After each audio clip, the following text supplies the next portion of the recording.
Kentucky Cooking segment brought to you by Creative Kitchen and Bath, where you will always cook in style. Welcome back to Midday Kentucky. We are in the kitchen right here at Wild Thyme with Miss Allison Davis. And she's got bourbon over here. So.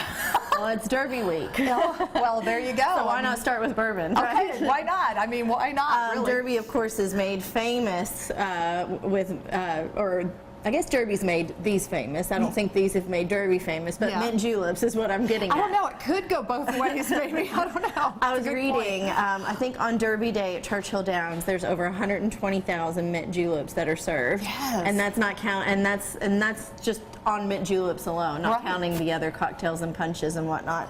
But yeah, so I'm going to do a play on the mint julep.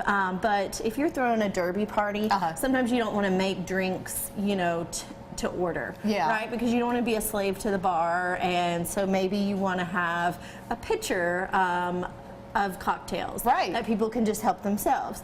So this is going to be a mint julep sweet tea.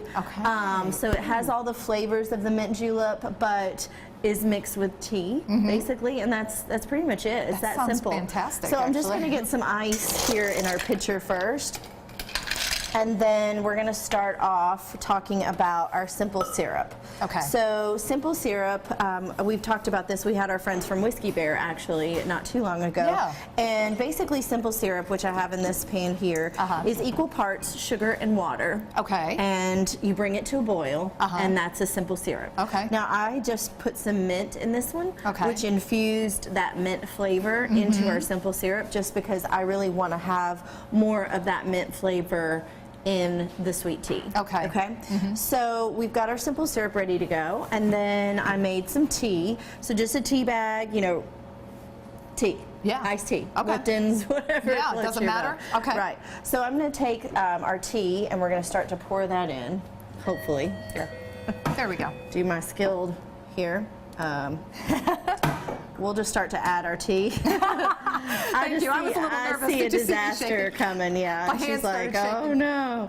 All right, so we're going to take our tea. We'll start with like 3 cups, and then we're going to add our simple syrup just to sweeten it up with that mint. Right. But you're not actually putting the mint in at this point. You're just not yet. Syrup. No, I'll use the mint as garnish. Then we're just going to add in our bourbon. Right. Like the whole bottle? What's your take on that? When we talk about our bourbon classes, it's like you're not shy about bourbon. When in doubt, add more bourbon. We'll stir this up, and then I typically will just add a little bit of like mint garnish, or you could even like muddle it in. But I think, you know, this is just super simple. And another way I like to garnish with is fresh fruit. So we could throw some fruit in here, like some blueberries or some strawberries, to add a little bit of that flavor.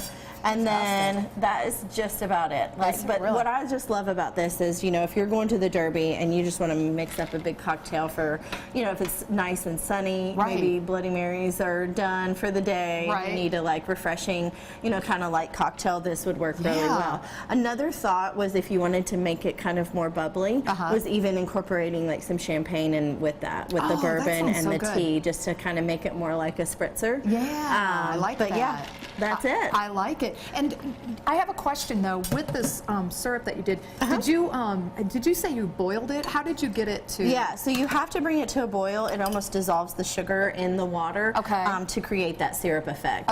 You know, because you don't want, you know, if you've ever had tea and it's cold and you add sugar, it just kind of sinks to the bottom and it doesn't get incorporated. So it needs to be warm in order for that syrup to dissolve or for the sugar to dissolve. That syrup is so good. Right? And I love that mint flavor. And I mean, that's just so refreshing. Oh, I can't wait to try it. Well, for this recipe and many other recipes, head over to our website at WTVQ.com/Midday Kentucky, or you can head over to Miss Allison's website at wildtimecooking.com.